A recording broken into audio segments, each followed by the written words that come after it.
আজ 14ই জুন, রবিবার। আর রবিবার মানেই প্রত্যেকে আমরা ঘরে আছি। তাই খাওয়া দাওয়ার শেষে ছেলে বলল, মা ঘুরতে যাবে? তো ঘুরতে যাওয়া মানে আমি ভেবেছি যে সেই বাইকে করে দুজনে এক ভ্রমণ আর কি।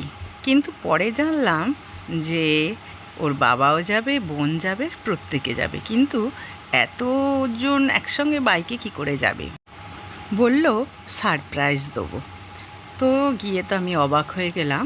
বন্ধুর একটি কার দিয়েছিল ওকে, মানে সেটাকে ব্যবহার করার জন্যে। বন্ধু বাইরে থাকে, তো সেই কারে করে আমাদেরকে ঘুরতে নিয়ে চললো। তো কোথায় যাব কোনো উদ্দেশ্যহীনভাবেই আমরা চলতে থাকলাম।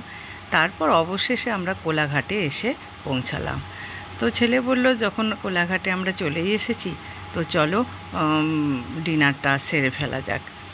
তো কোলাঘাট ব্রিজেতে আমরা সবাই একসঙ্গে ছবি নিলাম।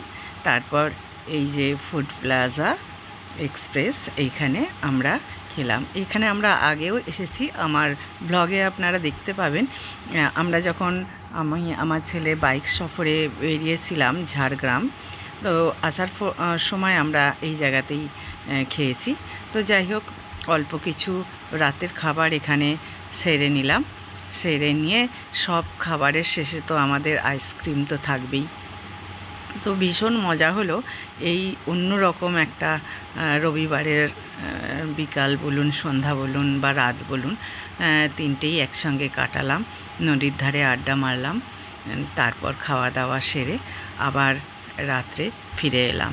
সবথেকে বড় আনন্দ লেগেছে যে ছেলে অনেক দিন ধরেই গাড়ি চালায়, সেটা আমি জানি, কিন্তু ওই ছবিতে দেখেছি।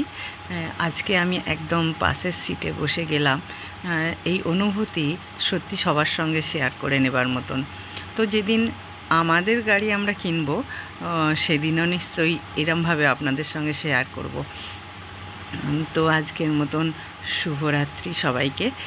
তো আশীর্বাদ করুন আমার ছেলেকে, যেন সে আরও বড় হয়। আর মেয়ে আছে, আমার জায়ের মেয়ে, আপনারা নিশ্চয়ই ওকে নানান ব্লগে আমার দেখেছেন। ও এবছর উচ্চ মাধ্যমিক দিল।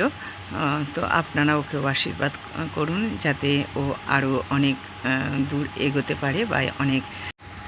আপনাদের এরকম সারপ্রাইজের অভিজ্ঞতা আছে নাকি? তাহলে অবশ্যই আমার সঙ্গে শেয়ার করুন। আর আমি কিন্তু এগুলো খুবই এনজয় করি। আমরা যখন বাড়ি থেকে বেরিয়েছিলাম তখন 5:30 বাজে, আর সব কিছু নিয়ে ঘুরতে ঘুরতে এখন প্রায় 9:30। এখনও আমরা বাড়িতে এসে পৌঁছাইনি। তো যখন ওই 10টা নাগাদ আমরা বাড়িতে এসে পৌঁছালাম, তো সবাই অবাক হয়ে গেছে। সাধারণত এইভাবে আমরা কখনো ঘুরতে যাইনি। তো আমার মা, মানে শাশুড়ি মা, আমার যা, সবাই এত রাত হয়েছে দেখে খুবই অবাক হয়েছে। যাই হোক, খুব ভালো থাকুন সবাই।